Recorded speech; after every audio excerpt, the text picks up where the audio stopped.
কক্সবাজার থেকে পায়ে হেঁটে গিয়ে পৃথিবীর সর্বোচ্চ পর্বতশৃঙ্গ এভারেস্টে বাংলাদেশের পতাকা ওড়ালেন ইকরামুল হাসান শাকিল। ১৯ মে তিনি চূড়ায় পৌঁছান। ইকরামুল হাসানের ফেসবুক পেজে সোমবার দুপুর ২টা ১০ মিনিটে এক স্ট্যাটাস দিয়ে তার অভিযান সমন্বয়করা বিষয়টি জানান।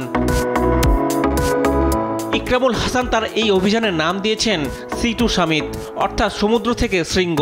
সেই লক্ষ্যে গত ২৫ ফেব্রুয়ারি দুপুরে কক্সবাজার ইনানি সমুদ্র সৈকত থেকে এভারেস্ট চূড়ার উদ্দেশ্যে হাঁটা শুরু করেন।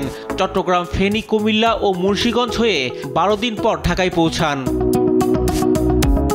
কয়েকদিন বিরতি দিয়ে গাজীপুর, টাঙ্গাইল, সিরাজগঞ্জ হয়ে ২৮ মার্চ ইকরামুল পৌঁছান পঞ্চগড়ে। পরদিন বাংলাদেশ থেকে ভারতে প্রবেশ করেন তিনি।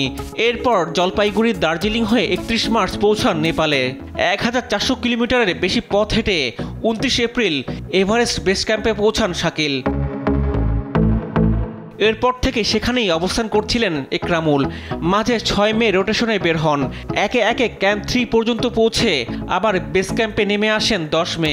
এরপর মূল অভিযানের জন্য বেস ক্যাম্প থেকে ১৬ মে ক্যাম্প ২-এ পৌঁছান শাকিল, ১৭ মে ক্যাম্প ৩ এবং ১৮ মে ক্যাম্প ৪-এ পৌঁছান তিনি। এই ক্যাম্প থেকেই ১৯ মে সবশেষ এভারেস্টের চূড়ায় উঠেন ইকরামুল।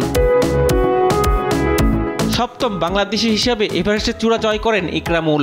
প্রথম বাংলাদেশি হিসাবে মাউন্ট এভারেস্ট জয় করেন মুসা ইব্রাহিম।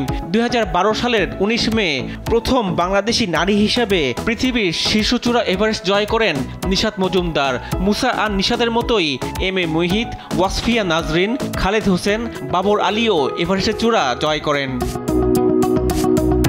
রিফাত আঞ্জুম, দেশ টিভি, স্পোর্টস ডেস্ক।